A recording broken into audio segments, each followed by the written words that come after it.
Alhamdulillah, Alhamdulillahi Rabbil Alamin, alladhi ja'ala al-Qur'ana hudan wa shifaan wa rahmatan lima fi sudur.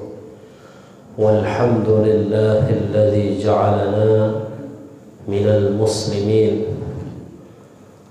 Wassalatu wassalamu ala sayyidina Rasulillah ajma'in wa ala alihi wa ashabihi wa dhurriyyatihi wa man tabi'ahum bi ihsanin ila yaumiddin. Amma ba'du. Rabbi shrah li sadri wa yassir li amri wahlul 'uqdatam min lisani yafqahu qawli. Amma ba'du. Hadirin yang dirahmati Allah Subhanahu wa taala, ibu-ibu, bapak-bapak yang hadir pada malam ini, semoga Allah merahmati kita semua. Allah mengampuni dosa kita semua sesuai yang disabdakan oleh baginda Nabi Muhammad sallallahu alaihi wasallam. Siapa yang berpindah, kata Nabi sallallahu alaihi wasallam, untuk menuntut ilmu Allah Subhanahu wa taala, maka Allah akan ampuni dia sebelum dia melangkah dari tempatnya. Maka ketika kita sudah berniat hadir di majelis ta'lim, maka kita bersyukur kepada Allah, insya Allah dosa kita akan diampuni oleh Allah Subhanahu wa ta'ala. Amin ya rabbal alamin. Maka syukur kita pada malam ini, duduknya kita juga sudah berpahala karena kita duduk di majelis ta'lim, kita duduk di masjid, iktikafnya kita per detik, per menit ini sudah berpahala. Ditambah lagi kita ngaji, sama-sama kita belajar, maka setiap lisan yang keluar, ilmu yang masuk ke dalam dada kita, setiap ilmu yang kita dengar merupakan nikmat Allah Subhanahu wa taala yang menjadi sabab pengampunan dosa kita kelak di hadapan Allah Subhanahu wa taala. Ibu-ibu, bapak-bapak yang dirahmati Allah Subhanahu wa taala, tak lupa kita salawat serta salam kita haturkan atas junjungan alam Nabi besar Sayyidina Muhammad sallallahu alaihi wasallam dengan ucapan Allahumma salli wa sallim wa barik alaihi. Ibu-ibu, bapak yang dirahmati Allah Subhanahu wa taala, karena isya kita itu tak lama, karena ini kita di waktu yang sempit, yaitu antara maghrib wal isya, yang dimana dikatakan oleh para ulama, siapa yang memanfaatkan waktu antara maghrib wal isya secara istiqamah, maka itu adalah salah satu perantara seorang mati dalam keadaan husnul khatimah. Maka kalau kita mau meninggal dalam keadaan husnul khatimah, jangan sering keluar ketika waktu maghrib, karena waktu maghrib ini adalah waktu yang sakral. Kalau mau ngopi, usahakan bapak-bapak pergi ngopi habis isya, jangan habis maghrib kalau nggak kepepet. Tapi kalau nggak ada waktu yang penting, nggak ada pekerjaan yang penting, jangan keluar dari masjid atau jangan keluar rumah ketika di maghrib hari. Ini waktu yang sakral, kata ulama. Siapa yang memanfaatkan antara maghrib wal isya setiap saat dia istiqamah, maka insya Allah dia mati dalam keadaan husnul khatimah. Dan itu berat sekali orang mati dalam keadaan husnul khatimah, karena kata malaikat Israel, malakal maut, mengatakan, aku heran bagi seseorang yang matinya dalam keadaan Islam. Itu artinya sedikit orang mati dalam keadaan husnul khatimah, itu sulit. Kita mati menjaga imam itu sulit, luar biasa. Hadirin yang dirahmati Allah Subhanahu wa taala, Allah Subhanahu wa taala berfirman, "Wa ma arsalnaka illa rahmatan lil alamin." Katanya kepada Nabi Muhammad, yang menjadi tema kita malam hari ini, karena ini dibahas setiap tahun tentang toleransi, tiap tahun tentang pengucapan, maka malam ini sedikit kita bahas satu ayat yang begitu luas maknanya. Satu ayat yang luar biasa yang mempunyai makna yang begitu luas. Wa ma arsalnaka illa rahmatan lil alamin. Dan aku tidak mengutusmu wahai Muhammad kecuali rahmat untuk seluruh alam. Illa rahmatan. Ini adalah rahmat. Maka al-alamin ini mencukup seluruh alam. Seluruh alam. Terlalu ringan, terlalu ringkas, terlalu sempit kalau kita tafsirkan rahmatnya Islam itu hanya sebatas kepada orang muslim saja. Terlalu sempit kalau kita tafsirkan rahmat itu hanya sebatas kepada sesama manusia saja. Bahkan terlalu sempit kalau hanya kita sebatasnya kepada jin dan manusia saja. Dan rahmat itu terlalu sempit kalau kita tafsirkan hanya kepada binatang saja. Tapi rahmat itu seluruh alam, manusia, jin, bahkan binatang, bahkan tumbuhan sekalipun masuk ke dalam ayat ini. Maka makna rahmat kasih sayang itu luar biasa luasnya. Dan itu diceritakan, disabdakan Nabi dalam beberapa konteks hadisnya yang luar biasa. La yadkhulul jannata illa man rahim. Qalu kulluna rahim ya Rasulullah.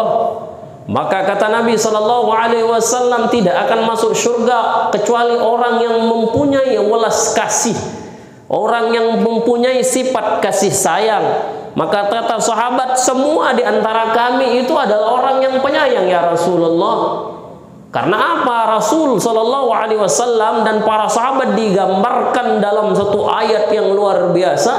Muhammadur Rasulullah walladzina ma'ahu asyidda'u 'alal kuffar ruhama'u bainahum. Muhammad itu adalah utusan Allah, dan beliau keras kepada orang-orang kafir, yaitu orang-orang yang menyakiti umat muslim. Kemudian dilanjutkan, dan orang bersama beliau, para sahabat itu adalah orang yang punya welas kasih terhadap sesama, punya kasih sayang terhadap sesama. Sifatnya sahabat karena disatukan oleh Nabi SAW, mereka itu kasih sayangnya luar biasa. Bahkan ketika kaum Ansor, kaum Muhajirin itu pergi ke Madinah, disambut oleh kaum Ansor, itu penduduk asli Madinah. Tidak sedikit orang Madinah, maaf bapak-bapak sekalian, punya istri lebih 4-3 istrinya. Mereka sampai mengatakan, kalau kamu mau menikah, kamu tinggal pilih istri saya yang mana. Karena istrinya 3, kalau cuma sebiji jangan ditekankan, bahaya itu nanti. Ini 3, kalau salah satu, kalau engkau mau yang mana, maka aku akan kuceraikan, akan kuberikan kepadamu. Lihat bagaimana kasih sayang para sahabat, bentara sahabatnya. Ansor dengan Muhajirin itu bersatu. Kita satu negara begaduh aja kerjaannya. Maka saya ingat satu pesan Habib Lutfi bin Yahya. Beliau mengatakan, saya ini orang Indonesia Pak, bukan orang Arab. Saya ini keturunan Arab, tapi orang Indonesia. Tapi saya tidak terima kalau saya dibilang orang Arab. Saya ini Sayyid keturunan Nabi, saya adalah orang Indonesia keturunan Arab. Maka kalau kita sudah hadir di Dabok Singkep, jangan bilang lagi saya ini orang Bugis. Jangan bilang lagi saya orang Melayu. Jangan bilang lagi saya orang Jawa. Anda orang Dabok semua, kita orang Dabok. Saya ini orang Dabok, keturunan Lombok. Maka Anda harus bedakan itu. Kalau kita seperti itu, bersatu kita sebagai negara. Anda mau keturunan Arab, Anda mau keturunan Pakistan, India, hidup di negara Indonesia, Anda orang Indonesia, bukan orang India. Ketika kita hidup di Dabok Singkep, Anda itu orang Dabok, bukan orang Bugis, bukan orang Melayu, bukan orang Jawa, bukan juga orang Lombok, tapi kita semua adalah orang Lingga. Itu sebagai pemersatunya. Makanya jangan pisah-pisah. Maka ketika Ansor dan Muhajirin mereka duduk dalam satu tempat, bergabung atas nama Islam, bergabung atas nama bangsa, hilang semua kebencian, mereka bersatu menjadi sesatu. Maka disebutkan dalam Quran, ruhama ubainahum, kasih sayang. Inilah Islam. Maka sifat kasih sayang yang diajarkan oleh Sayyidina Muhammad SAW itu luar biasa. Maka di dalam kisah yang luar biasa, bagaimana beliau ketika menolong orang tua yang mencaci maki kerjaannya, susah bawa kayu, nih Nabi lihat. Ketika Nabi melihat beliau mengambil kayu yang berat, orang tua perempuan lagi, sambil ditolong orang tua ini bergumam, jangan engkau ikuti Muhammad. Muhammad pendusta, Muhammad pembohong. Lihat, ditolong sama Nabi, tapi mulutnya tak berhenti mencaci. Apakah Nabi marah? Saya ini Muhammad. Enggak, Nabi diam saja. Apalagi pakai nomor, Pak, nomor 2, nomor 3. Enggak ada nolongnya begitu.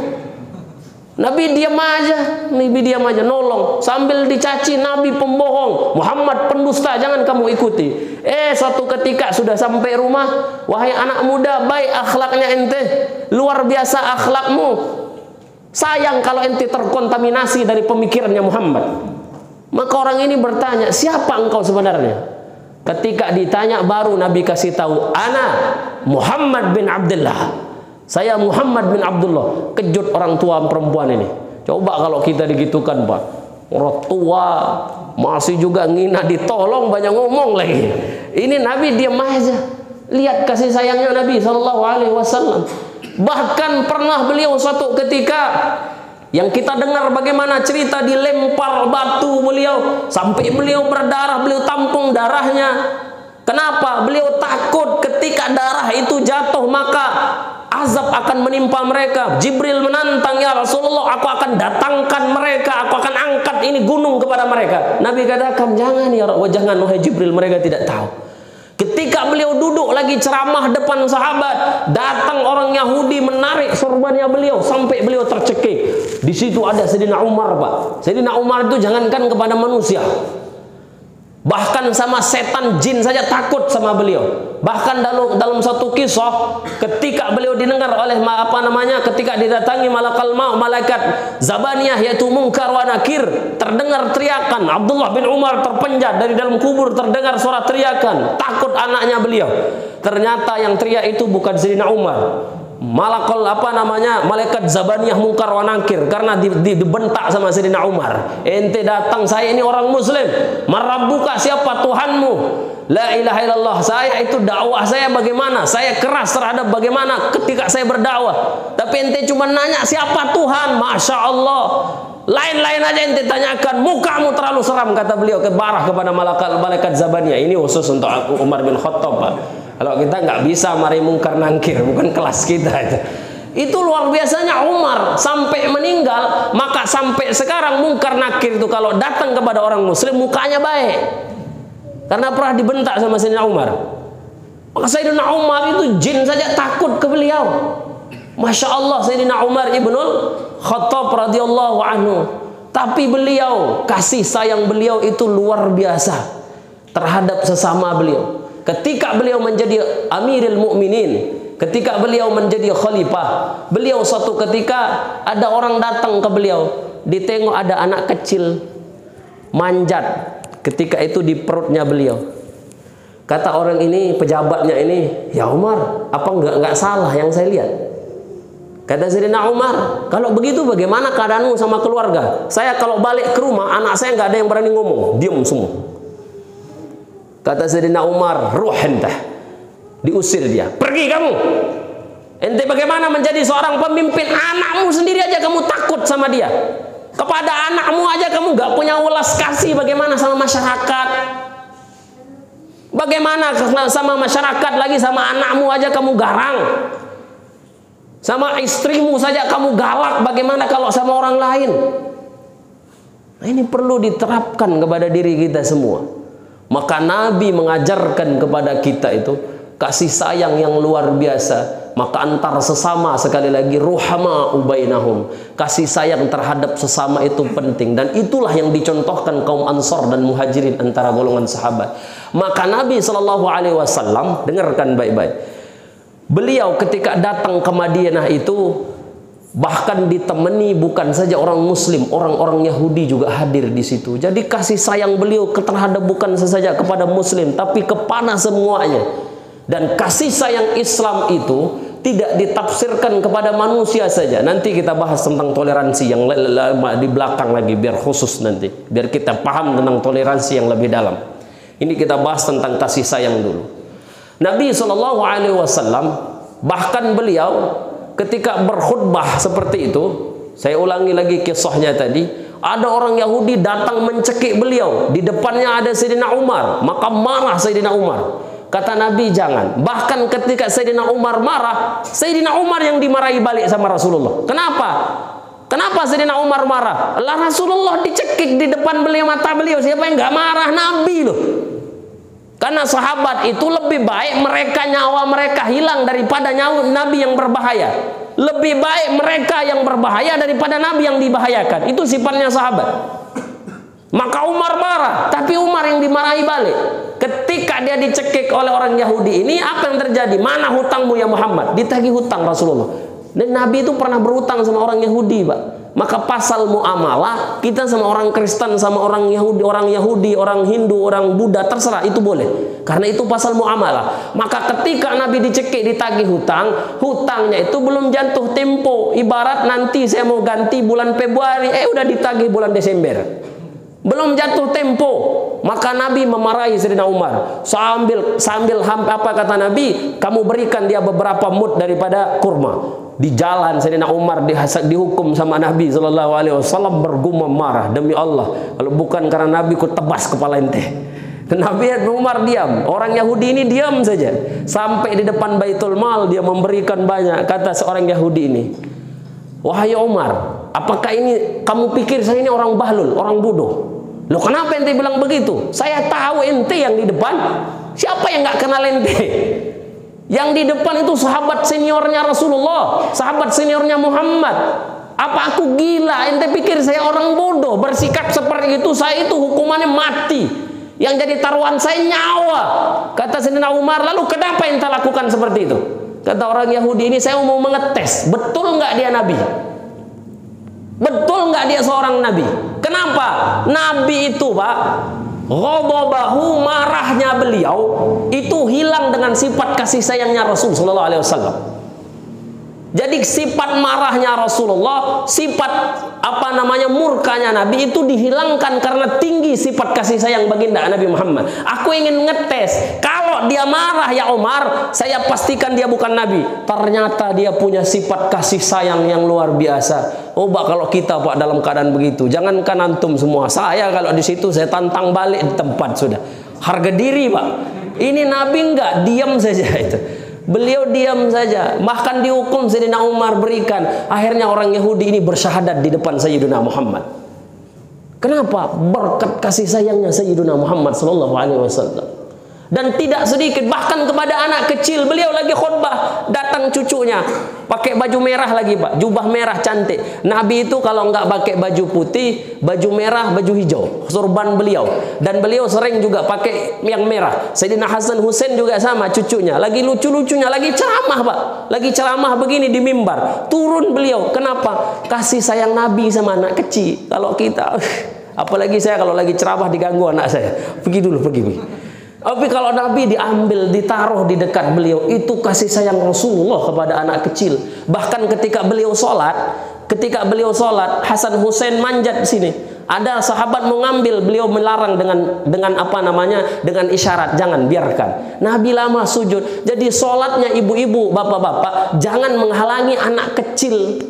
Kenapa saya bilang seperti itu? Ketika anak kecil nangis, pungut dia, digendong, jangan dibiarkan dia nangis. Biarkanlah saya dulu. Ya, sholat 4 rakaat saja. Jangan begitu, ibu-ibu. Rasulullah gendong cucunya. Jadi jangan biarkan sholat justru menghalangi kasih sayang kita kepada anak kecil. Tidak boleh. Rasulullah ketika ceramah ditaruhnya, ketika sholat dibiarkan Hasan Husain di punggungnya, sampai sahabat mengatakan tidak ada tunggangan yang luar biasa kecuali tungganganmu wahai Hasan Husain. Nabi menjawab, tidak ada yang penunggang yang lebih mulia daripada 2 cucu saya ini. Masya Allah, beliau memuji balik cucunya beliau. Itu Rasul sallallahu alaihi wasallam. Bahkan kepada binatang sekalipun, ya, bahkan kepada binatang sekalipun, ada sahabat namanya Abi Dzar Al-Ghifari.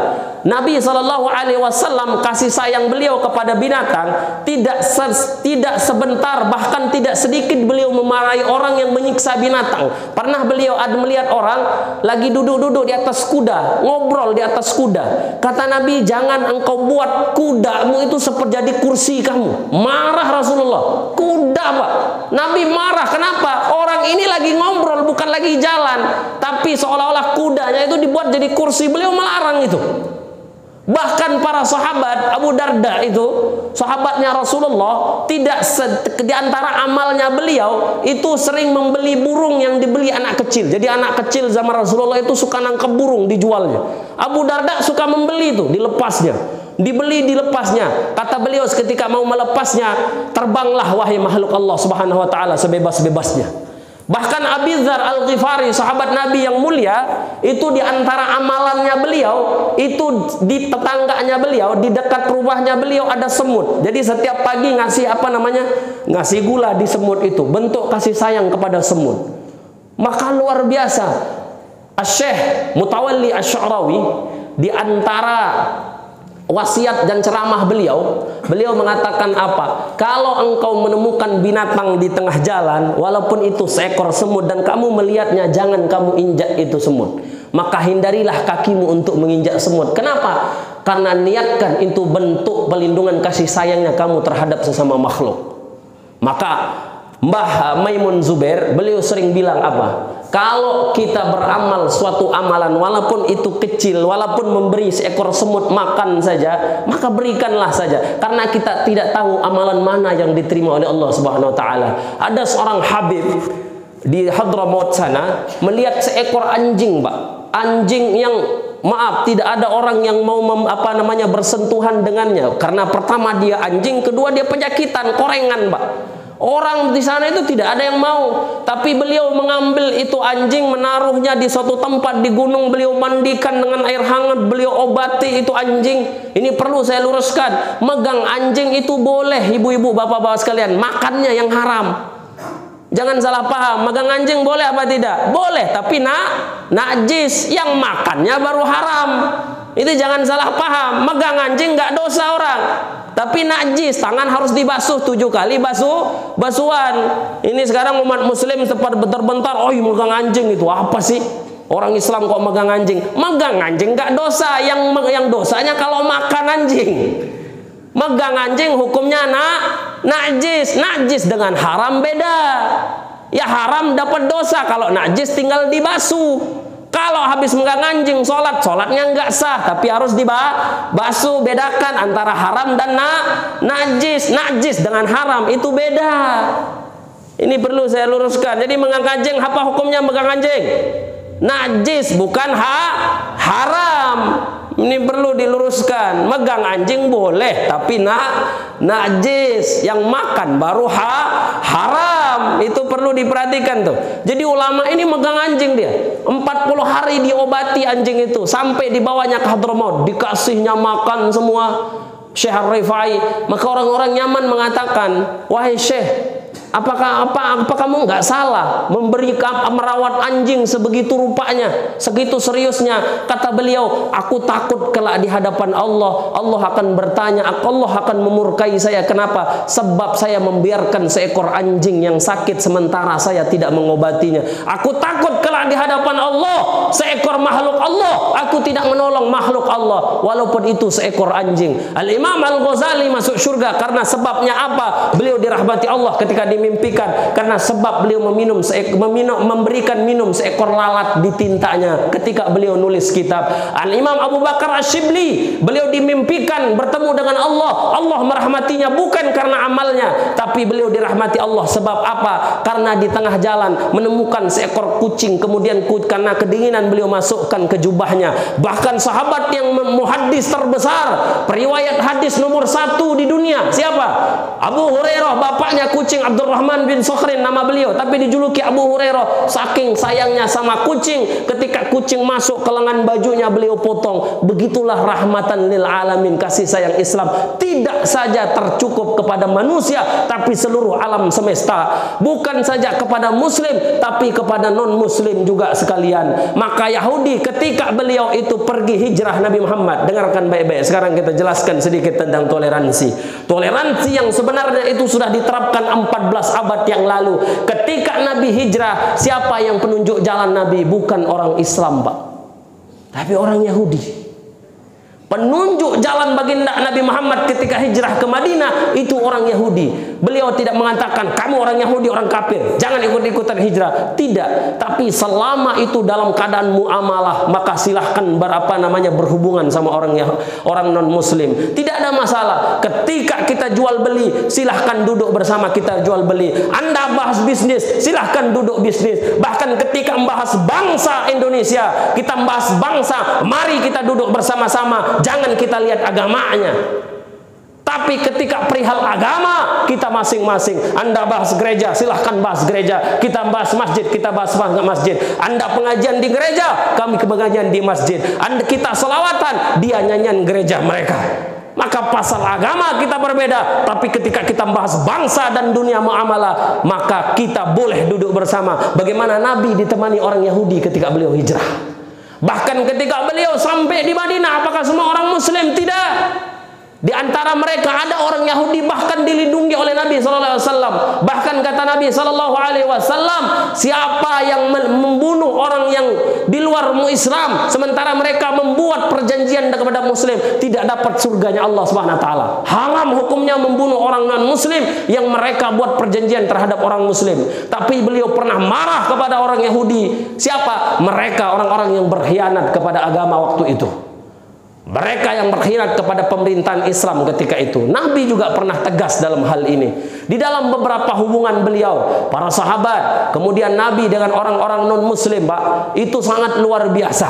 Yang membunuh Sayyidina Umar sendiri adalah orang Yahudi, bukan orang Muslim. Yang membunuh Sayyidina Utsman juga bukan orang Islam, tapi orang Yahudi. Yang membunuh Sayyidina Ali juga orang Yahudi, bukan orang Muslim. Antara hubungan baik. Bahkan beliau ketika beliau dibunuh oleh orang Yahudi, apa perkataan ahlul baitnya Nabi yang dijuluki Babul Ilim, Sayyidina Ali, beliau mengatakan apa? Sayyidina Ali, lindungi dia, aku takut dia nanti apa? Dalam keadaan bahaya dan dia merasa tertekan dengannya. Lihat, Sayyidina Ali ketika habis ditusuk sama orang Yahudi baru dibunuh, beliau katakan kepada anak beliau Hasan Hussein, wahai anakku, lindungi si Yahudi itu. Untuk apa? Jangan-jangan dia merasa tertekan nanti karena dia pernah membunuh saya, karena dia pernah menganiaya saya. Lindungi dia, aku takut dia merasa terganggu orang-orang muslim. Karena apa? Dia membunuh saya. Sayyidina Ali habis ditusuk, Pak, melindungi orang Yahudi. Rahmatnya bagaimana toleransi Islam kepada kita semua. Maka agama yang paling toleran adalah agama kita. Maka ketika kita bahas bangsa, kita duduk bersama. Tapi kalau kita membahas akidah, ibu-ibu, bapak-bapak sekalian, dengarkan baik-baik. Ini saya harus tegaskan. Kita harus katakan Islam adalah agama yang benar, bukan paling benar. Islam adalah agama yang benar, bukan paling benar. Kenapa saya katakan begitu? Kalau kita katakan Islam adalah agama yang paling benar, yang lain juga benar, kita tidak mengatakan seperti itu. Ini pasal akidah. Tapi kita katakan Islam adalah agama yang benar, yang lain salah total. Itu kalau dalam pasal akidah. Berarti dalam bahas tentang toleransi Islam itu sudah diajarkan oleh Sayyidina Muhammad 14 abad yang lalu. Maka diikuti oleh ahlul baitnya Nabi sallallahu alaihi wasallam. Bagaimana perlakuan ahlul baitnya Nabi dan para sahabat kepada orang-orang lain, kepada sesama manusia, bahkan kepada orang non muslim sekalipun. Sayyidina Ali karramallahu wajhah dengan putrinya beliau Fatimah Zahra pernah di akhir Ramadan beliau dilihat membagikan harta kepada orang lain. Tapi ketika masuk lebaran, sahabat menangis melihat Sayyidina Ali dan Fatimah Zahra yang sebelum akhir Ramadan, di akhir Ramadan beliau membagikan harta, tapi ketika lebaran sahabat ini berlari kepada Rasulullah. Ya Rasulullah, beliau sambil menangis, sahabat ini di hadapan Nabi tidak bisa berkata apa-apa. Kenapa wahai sahabatku? Lihat anakmu Fatimah Zahra, lihat putrimu ya Rasulullah, lihat Ali ya Rasulullah. Rasulullah lari, sahabat ini tidak bisa berkata apa-apa. Di sebelum lebaran beliau membagikan harta, tapi Rasulullah menyaksikan putrinya dan menantunya Sayyidina Ali karramallahu wajhah ketika itu memakan roti busuk yang sangat menyengat sampai luar rumahnya beliau. Bagaimana pedulinya ahlul bait kepada sesama.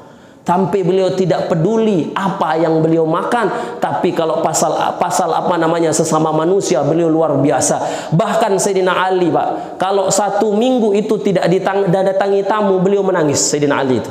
Kenapa? Sambil beliau berdoa, ya Allah, apakah engkau marah kepada saya sehingga orang lain pun, tamu pun tak mau masuk ke rumah saya? Nabi Allah Ibrahim tidak setiap beliau mau makan, beliau sampai jalan 1 mil untuk mencari orang yang memberi makan. Imam Ali Zainal Abidin, cicitnya Sayyidina Muhammad sallallahu alaihi wasallam. Imam Hasan wal Husain pernah bersedekah menjadi 2.000 kambing. Pernah bersedekah 2.000 kambing dan 5.000 dinar. Husain 2.000 kambing 5.000 dinar. Imam Ja'far 4.000 kambing 8.000 dinar.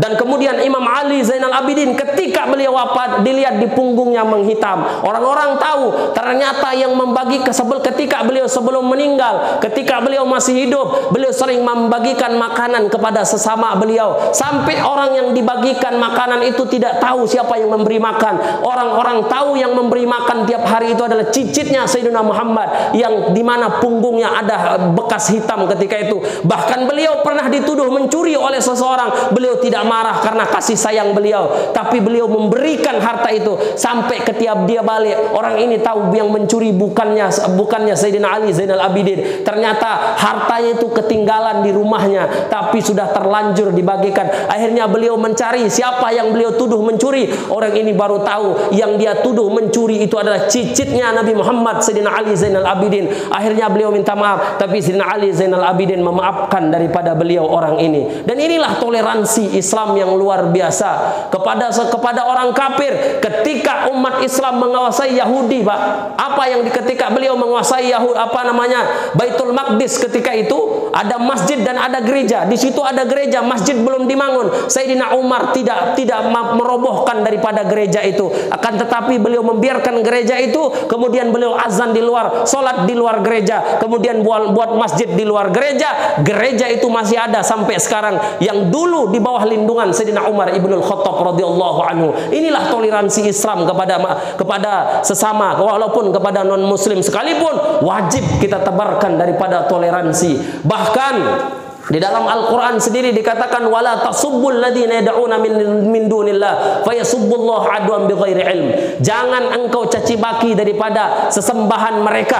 Wala tasubbul ladzina yad'una min dunillah fayasubbullaha adwan bighairi ilm. Karena kalau kalian mencaci maki sesembahan mereka, maka mereka juga akan mencaci maki Allah Subhanahu wa taala tanpa ada ilmu. Kita dilarang untuk mencaci daripada agama mereka, dilarang untuk mencaci maki daripada sesembahan mereka. Bahkan dikatakan di dalam Al-Quran wajadilhum billati hiya ahsan, dan berdebatlah kepada orang non muslim itu dengan cara yang baik. Fir'aun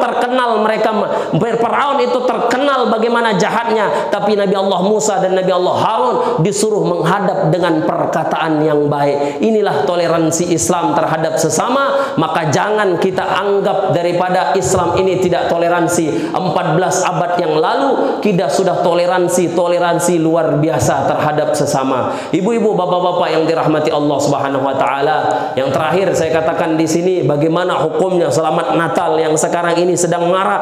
Maka sering saya katakan ini khilaf antara golongan para ulama. Ulama fuqaha terdahulu mengatakan kita dilarang mengucapkan selamat Natal, haram hukumnya. Tapi ulama Al-Azhar yang terkenal mencetus banyak ulama membolehkan pengucapan selamat Natal karena bagi mereka itu bukan bagian dari akidah. Tapi ulama Saudi melarang itu. Tapi kemudian Majelis Ulama Indonesia tahun 1976 kalau nggak salah, sebagian mengatakan 1926, di dalam tulisannya yang pernah saya baca juga melarang kalimat selamat Natal. Lalu bagaimana sikap kita kepada umat muslim kepada mereka? Maka satu sikap kita, khuruj min khilafil ulama sunnah, keluar dari perbedaan pendapat ulama itu sunnah. Maka jangan diucapkan, karena saya yakin mereka orang-orang Nasrani pun paham, orang-orang non muslim pun paham. Tanpa kita mengucapkan selamat Natal, tanpa kita mengucapkan selamat dan segala macam itu, mereka sudah mengatakan kita toleransi. Kalau umat Islam ini tidak toleransi, mereka kita sudah bumi hanguskan semenjak kita ada di 96% angka kita zaman dahulu. Mereka tidak sampai 1% zaman dahulu, tapi mereka kita biarkan hidup. Bahkan bahkan perkembangan agama mereka jauh melampaui agama kita, tapi kita tetap berdampingan sampai sekarang. Bahkan di Dabuk Singket gereja ada berapa, tapi umat Islam yang ada di sini aman dan toleransi semua, tanpa pengucapan selamat Natal.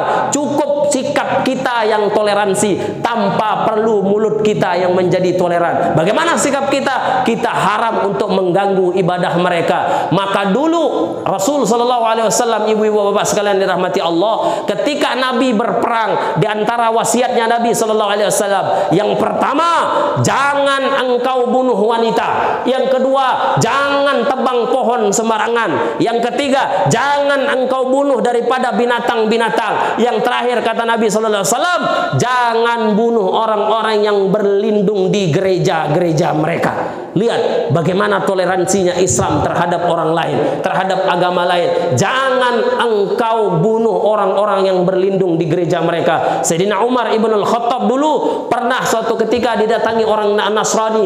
Orang ini mengatakan apa? Dia berdiskusi sama Sayyidina Umar. Sayyidina Umar balik bertanya, kenapa engkau tidak masuk Islam? Karena kalimat yang sedikit ini Sayyidina Umar menyesal ketika itu. Karena sebab apa? Karena mengucapkan kenapa engkau tidak masuk Islam. Bahkan beliau pernah marah kepada gubernur Mesir ketika itu, namanya Amr bin Aus. Ketika beliau mau membuat masjid Amr bin As, ada satu rumah daripada orang Yahudi, orang non muslim. Kemudian waktu itu dihabiskan, daripada rumah ini mau dibuat masjid, akhirnya digusur rumahnya orang Yahudi ini. Orang Yahudi ini ingat, kalau ada Amr bin As sebagai gubernur, berarti ada pimpinan tertingginya itu, yaitu presiden. Maka orang Yahudi ini pergi ke Madinah menghadap Amirul Mukminin, presiden kali itu Sayyidina Umar. Maka di tengah perjalanan memasuki kota Madinah, beliau bertemu sama seseorang yang tidak kelihatan seperti pemimpin. Orang ini bertanya, saya mau berjumpa dengan Umar bin Khattab, di manakah dia? Kemudian orang ini menjawab, saya Umar ibnul Khattab. Orang ini sampai heran, Anda Umar ibnul Khattab Amirul Mukminin? Naam. Jadi di zaman dulu Sayyidina Umar itu tidak ada yang percaya beliau sebagai Amirul Mukminin. Tidak ada orang percaya beliau presiden. Zaman belum ada medsos. Tapi orang ini mengatakan apa? Anda Amirul Mukminin? Naam. Akhirnya dia mengadu. Kenapa? Gubernur Anda menggusur saya punya rumah. Orang Yahudi. Kata Sayyidina Umar, ambil tulang itu. Ada tulang onta yang ketika itu kemudian beliau menyirat dengan pedang dari bawah ke atas, kemudian dari samping ke sampingnya setengah lingkaran, berikan kepada gubernur Mesir Amr bin As. Kemudian diberikan kepada sahabat Rasulullah Amr bin As. Ketika itu gemetar Sayyidina Amr bin As. Kenapa? Orang Yahudi ini mengatakan, demi Allah, aku tidak pernah melihat engkau seperti ini takutnya. Kemudian Amr bin As menjawab, bagaimana aku tidak takut? Yang pertama pesan Amirul Mukminin kepada saya apa? Tulang ini menandakan bahwa kita semua akan mati menjadi tulang belulang. Yang kedua, garis atas ke bawah ini menandakan apa? Kita semua akan kembali kepada Allah Subhanahu wa taala. Yang ketiga, garis melingkar setengah lingkaran, demi Allah, kalau saya tidak adil, kalau saya memimpin dengan cara tidak adil, demi Allah, Sayyidina Umar ibn al-Khattab Amirul Mukminin tidak segan-segan menebas kepala saya. Bayangkan, akhirnya apa yang terjadi? Kalau begitu, bangun lagi rumahnya, kata Amr bin As. Orang Yahudi ini mengatakan, jangan, luar biasa Anda punya agama. Akhirnya orang Yahudi ini mengagumi Islam ketika itu, karena tegasnya Sayyidina Umar bin Al-Khattab. Akhirnya dia bersyahadat di depan gubernur Mesir, sahabat Rasulullah, Sayyidina Amr bin As. Lihat kasih sayang Islam kepada non-muslim, Pak. Lalu sekarang udah mulai banyak ini cerita-cerita ini. Ya, Islam agama yang non toleran luar biasa. Tapi satu pesan saya yang terakhir, jangan kebablasan dalam menafsirkan toleransi. Ada dua hal yang saya pesan di sini. Yang terakhir, ada satu hadis yang dikatakan, man tasyabbaha biqaumin fahuwa minhum. Ini kadang-kadang kebablasan nafsirnya, Pak. Siapa yang menyerupai satu kaum maka bagian dari mereka. Cuman sekarang ini lagi liar-liarnya penasyiran tasyabbuh. Sedikit-dikit tasyabbuh, sedikit-dikit menyerupai. Orang bakar-bakar ayam pun dibilang tasyabbuh tahun baru itu, Pak. Orang sekarang kan begitu, ngapain bakar-bakar ayam tahun baru? Bulan yang lain aja, ente tasyabbuh ngikut ngeraya. Ya Allah, kalau tasyabbuh itu ditafsirkan secara liar, bahaya, Pak. Semua anak dibilang tasyabbuh. Orang tahlilan dibilangnya tasyabbuh sama orang Hindu. Orang bakar-bakar tasyabbuh sama orang orang Yahudi, karena mereka orang Majusi, karena mereka bakar-bakar api. Lu selama nggak ada maksiat yang Anda lakukan di tahun baru, silahkan. Jangan keluar-keluar malam tahun baru. Ya kalau nggak keluar, kadang orang lapar bagaimana ini? Nanti dibilang tasyabbuh makan di area yang penyet. Jangan liar menafsirkan hadis, bahaya kalau tidak ada guru. Sedikit-dikit tasabuh, menyerupai orang Kristen, menyerupai orang Yahudi. Loh, jangan begitu. Sayyidina Rasulullah sendiri, Pak, sering selain Senin Kemis, beliau dilihat oleh sahabat sering puasa Sabtu dan Ahad. Sabtu Ahad itu hari-hari raya siapa? Hari Sabtu orang Yahudi, orang Majusi, hari Ahad orang Nasrani. Nabi sering puasa.